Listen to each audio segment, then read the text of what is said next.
The helmet doesn't go to the neck area. Well, not the top. I guess where the neck and the head meet is what I'm saying. Well, either way, it evidently they don't need him to be looked at, even as a precaution. Yeah. But I think they should loud. too. Yeah. That was loud, and it was, I thought that should be protocol. Hitting the head with a pitch, you get checked out before the game resumes. That was minimal. Or you exit the game to be checked out because you can re-enter. Yeah, I'm with you on that. Yeah, I think that should be done. But anyway. Back to the action. Ground ball to the shortstop, River Hart. Guns at the first, high. And a good job by Drew Frost. Definitely a good job. They base umper defers to the home plate umpire for the final out call. That Frost did come down and make the play. Drew holding his left shoulder, though, his glove hand side, as he might have paid the price with the runner coming fast down the line. And he made the decision at short not to go to second. Yeah. Because I don't even think he may have looked there originally, but then decided to go to first, and he rushed his throw and made a high throw, but still, nice play at first base to snag it. Let's see if number 1-1 comes back out there. No, it's Ty Baker. It's Ty Baker. What an outing for Nick Jakes. Disappointed. He ended his outing with striking out the side. 2, 3, 4, 5, 6, 7, 8, 9, 10, 11, 12 strikeouts. Only 3 outs that were not strikeouts. 2 flies to center and a grounder to short. A dominant performance by Nick Jakes, the starting pitcher for Alvern, who's out of the game now. And we go to the bottom of the 6th, and Jakes is in the game still at first base, as Tim O'Neill points out. So we go to the bottom of the 6th, and Tom, South got their wish. Nick Jakes is out of the game, but they only have 2 innings to make up 6 runs. Right. And Ty Baker and the has game, other ideas. The game can't be mercy ruled because if Alvern only has 1 more at bat, and if you take, say they score 4 in the top of the 7th, the game wouldn't end. South would get their at bat. So we don't have heights and weights in our roster, but judging by the length of Ty Baker didn't look that tall when he was down in the bullpen, did he? No, he didn't look that tall when he was down in the bullpen, did he? Well. And then all of a sudden, a guy who's 5'8", he looks tall to me. Yeah, well, he looked. Those pants would be up around my neck. He didn't look that. He didn't look. I mean, from a distance, he didn't look tall. Yeah, I guess you're right. Yeah. He looked like a small kid, and then all of a sudden, he comes out of the mound and he's ready to post everybody up. Yeah.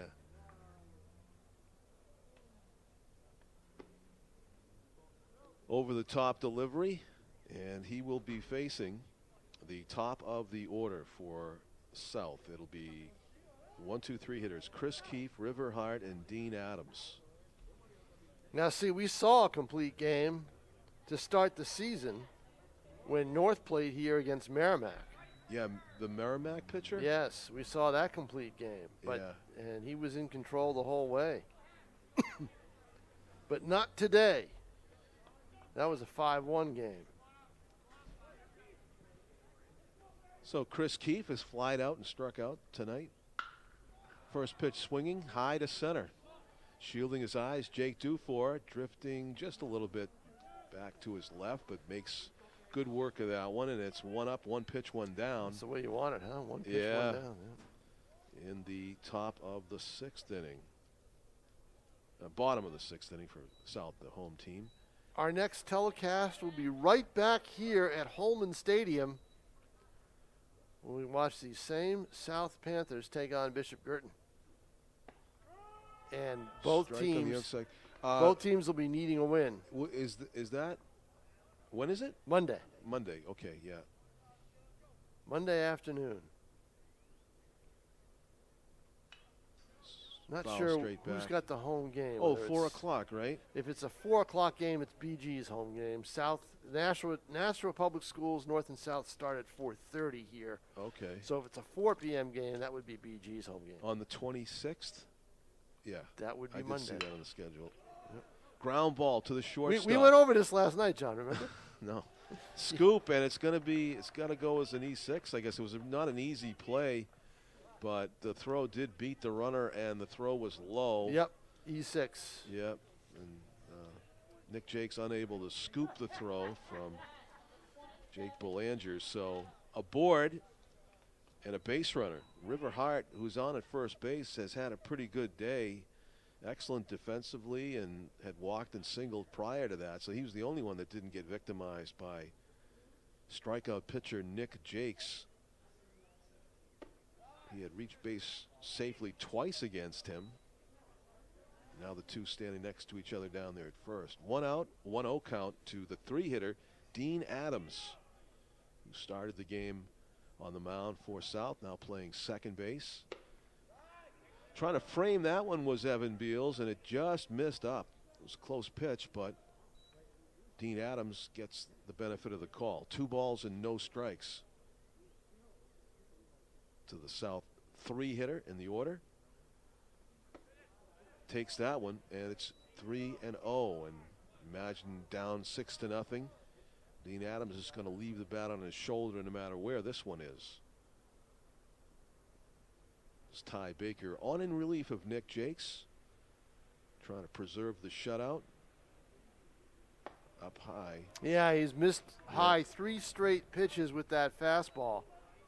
So a 4-pitch walk to Dean Adams, and Nolan Medeiros, one of those batters who we were talking about, very happy to see Nick Jakes out of the game. It struck out twice against him. Now gets to face Ty Baker for the first time. South in need of a big inning or two to get back into this game, trailing 6-0. Alburn scored runs in the first and second inning, and then that big 3-run 5th. And also they scored a single run in the 4th inning. That one stays up and in. And a visit to the mound.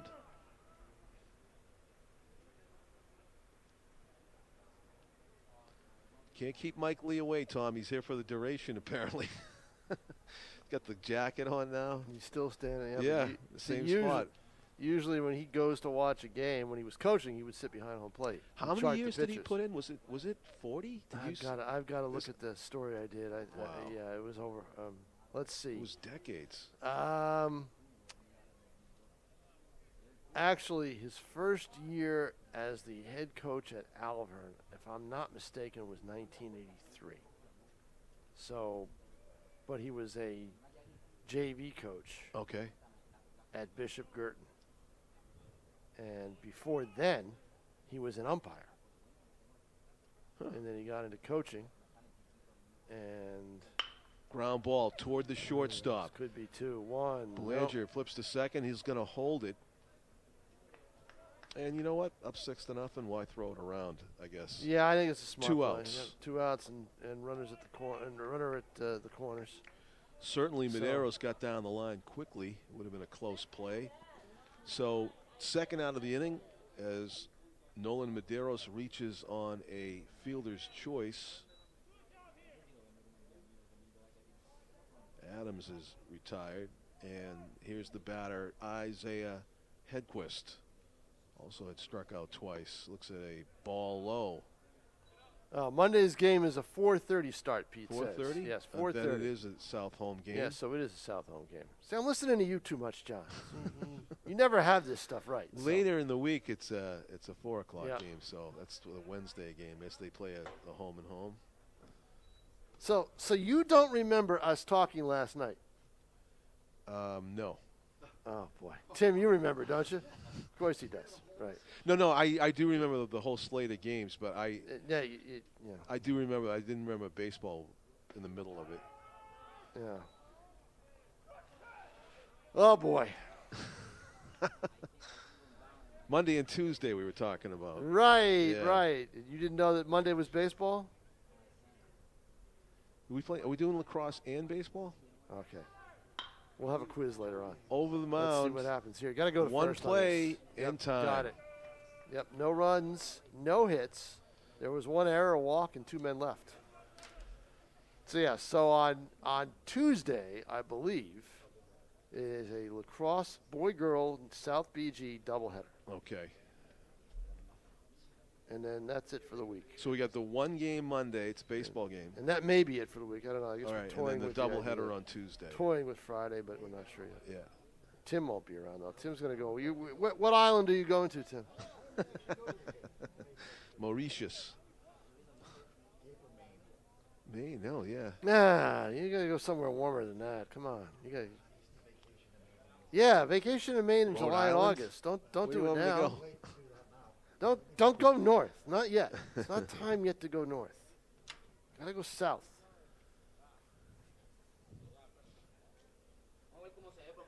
I mean, unless you get on a plane going south, really doesn't help you that much if you're just driving. That's. You got to teach fundamentals. Here, you know?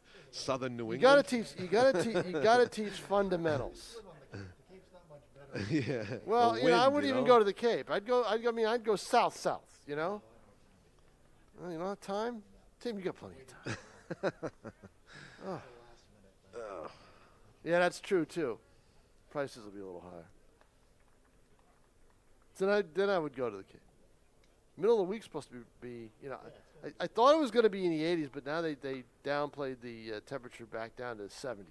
So You know, this one phenomenon, you didn't have to worry about this, Tom, because you didn't take the trip for the Super Bowl this year, but rental cars? out Did of you know this, how much- off the charts. And you know one of the main reasons for that is? shortage of cars. Shortage of cars. Apparently the big fleets, Hertz and Avis, they They were- sold off most of their Right, cars because they exactly. thought there would be no demand Right. for a long, long time. And Right. they haven't gotten them all back yet.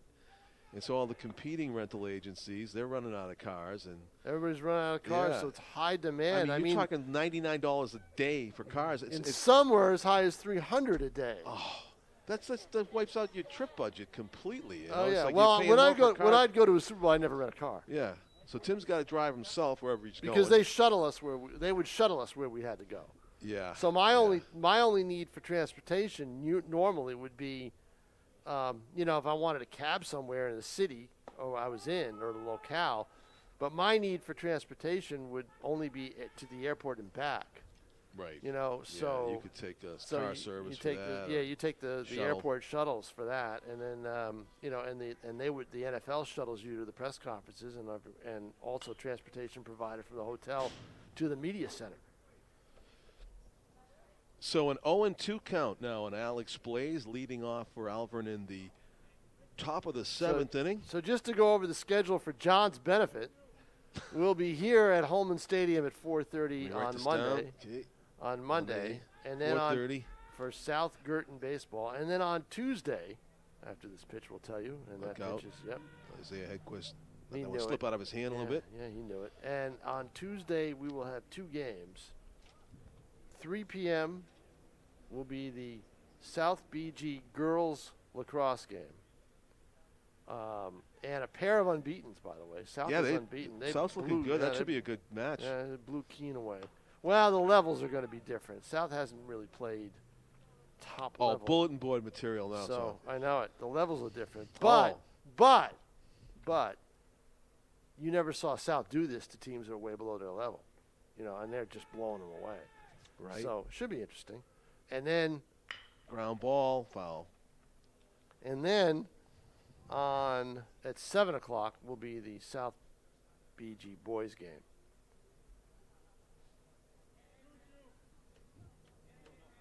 There you go. My So there Monday you and go. Tuesday are planned. Monday and Tuesday are planned. Yep. So are mine. The 2-2 pitch on the way to Alex Blaze. Swing on and miss. Strike three. The old golf swing. Yeah. On a pitch down and in.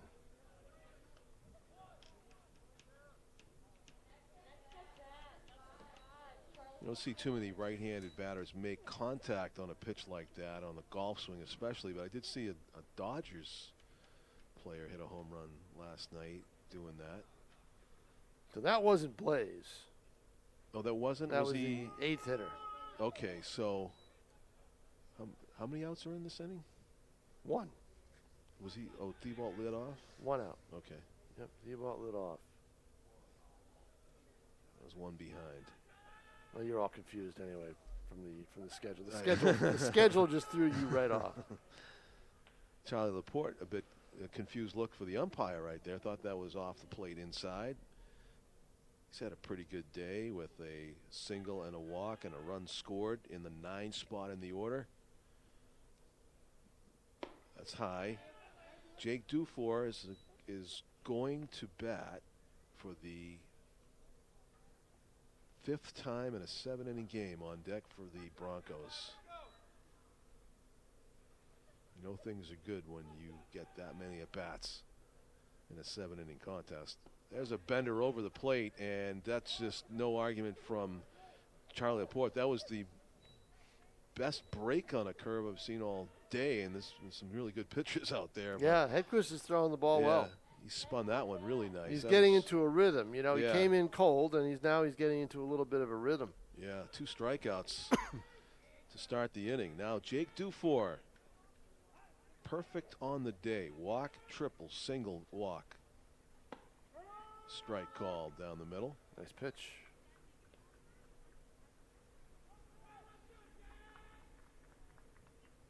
Getting some respect from the outfielders, who are fairly deep in right and center. So if I'm not mistaken, this will be Alvern's 3rd win in a row.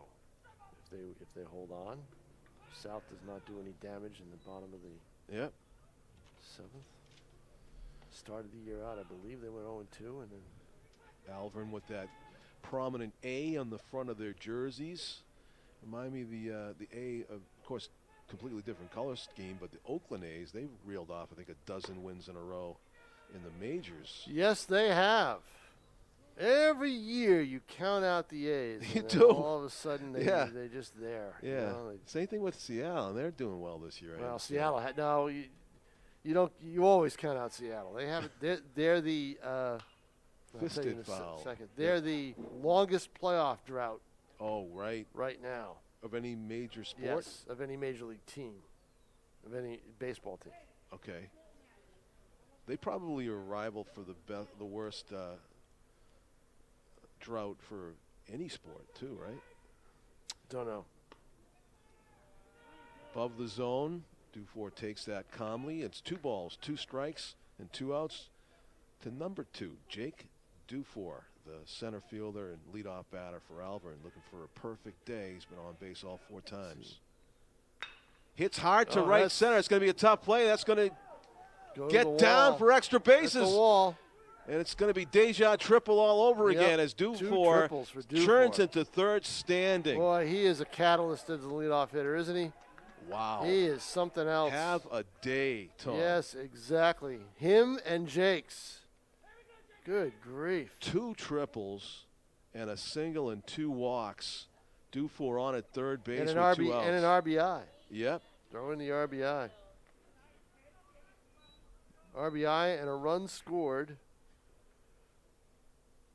Let's see. Finds that right center field track again. He's been on time on these swings. It's pretty impressive. Looks like a baseball player, doesn't he? Yep. Let's see, what is the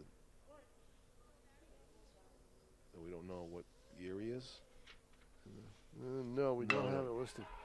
There's a base hit and a run. That one's going to find a gap, and let's see if he goes for 2. He He's will. going to, yep. Kyle Boulanger slides into second with a 2-out double. Plates a run, 7-0 Alvern. This is a good Alvern team. Boy, all of a sudden, Hedquist in control, 2 strikeouts to start the inning, and then you got Duford. Yeah. Deja Dufour. Yeah. And it's impressive. You get up 5 times in a 7-inning game. That's pretty fun, but then you make the most of all 5 at-bats. Jake Dufour scores the 7th run of the game. And a pinch hitter coming in. Yep, in place of Nick Jakes. Ethan Mochia. Moccia. Get a chance to bat here. 2 outs and a man on second. Top of the 7th. Isaiah Hedquist completely in shadows now on the mound. Top foul. Mochia. Yeah, the way Mochia, Strong-looking kid. Strong kid, and he waves that bat around. Yep. I'm off speeding him the whole time, Are you? making him lunge. The 0-1 pitch on the way. It was the off speed, but it was low. You throw it for strikes or make it look like a strike, so he chases.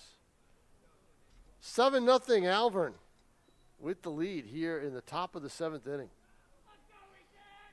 1-1 count to Ethan Mochia. Hard to left and into the glove of the left fielder. Yeah, but boy, I like him as a hitter, don't you? Yeah. He Got hit an that active bat. ball hard, and it is the third out of the inning, allowed third out.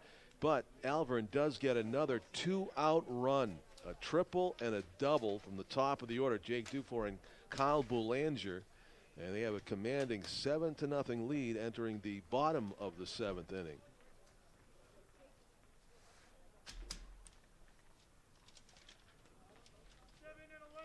What are you doing on the weekend, Tom? More work. Yeah, more work. There's an interesting lacrosse game, but it's a little early in the morning, I think, at Sauhegan, where the Sauhegan coaches are Sauhegan coach and the Portsmouth coach, girls lacrosse, are sisters. The Curo family. What time is that game? 10 a.m. Too early. Okay. Oh, well, there's a game here at 10 a.m. I was just Yeah, gonna there suggest is to you, North too. and Memorial. Yep. Yeah, tomorrow's supposed to be a nice day. I think it'll still be a little chilly at 10, don't you? Yeah, but John, I tell Tom you, has his standards. He wants a perfect. the other thing. 72. Well, the other thing too is you don't understand with the things that need to be posted and everything else. Oh, right. It's late to bed and late to rise is the Right. new lifestyle for me right now. Yeah, so, Tom's working till the wee hours these days. So it's 2 a.m. is an early night. Yeah. So.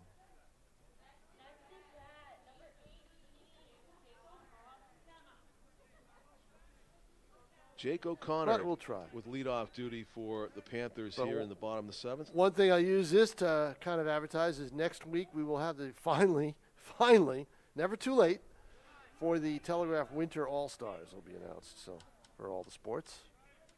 So that'll be done off and on during the week at NashuaTelegraph.com. So you can check it out.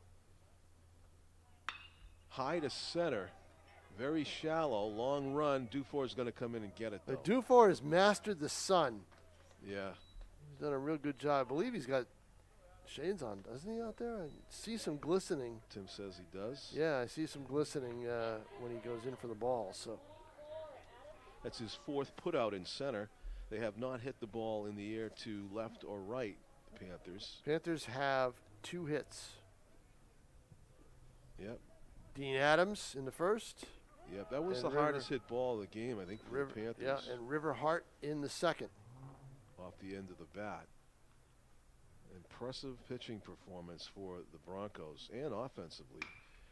High to left off the end of the bat, though, and won't go all that deep, and making the catch for out number 2.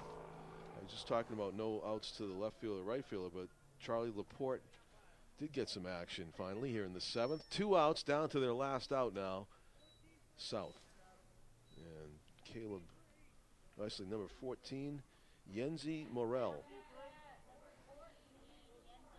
Yenzi Morel getting an at-bat, left-handed hitting pitcher and infielder. He was just up here. He was up in the Seattle. concourse, Pete, I believe. Pete has sent us a message. Seattle last qualified for the playoffs. Let me guess. The year. Oh, Hurry up. Oh, I know. Game's gonna end. I know. The game's going to end. I got to think, was it 2001? Bingo. How about that? You win again. Lou Piniella was the manager, and that year the Seattle Mariners won. I believe they won 114 regular season games. Oh yeah, and they got knocked and out lost early in the playoffs. No, they did not. They got lost in the ALCS to read the the New rest York of it. Yankees. Oh, he sent a bunch of messages. I think it's a different one. Yeah, I don't have any new messages. They're all to you, John. Yeah. They're all to you to keep you in line. He's probably put it on my phone too. I just haven't checked it because I'm trying to get my Vin Scully on. Ground ball over the mound. It's going to be a tough play. It's going to be a base hit. It is. Infield single. Yenzi Morel off the bench with a pinch hit. Okay. Seattle last qualified playoffs in 2001, longest postseason drought. Also, as of 2019, the Browns. Well, they ended that. Their last playoff appearance was, I believe, in 03. In 2002, then Kings and Or Sabres. 02, yeah. Ground Right back to ball the pitcher. deflected off the pitcher. Touch second, he's got it. No. Nice underhand flip And there that'll to do first base. Jake Belanger with a nice play to end the game. And a ground out, 1-6-3. All right, John Collins, we'll leave you to study the Sacramento Kings and the Seattle Mariners. And I will go down and do some talk to a very successful pitcher and maybe a center fielder on the day. That's Tom King. I'm John Collins. Congratulations to the Broncos with a 7-0 victory featuring the dominant pitching performance of Nick Jakes, the Alvern starter, with a dozen strikeouts in 5 innings. For my cameraman Tim O'Neill and our executive producer Pete Johnson, I'm John Collins. Thank you for watching and saying good night from Holman Stadium, everybody. Hey.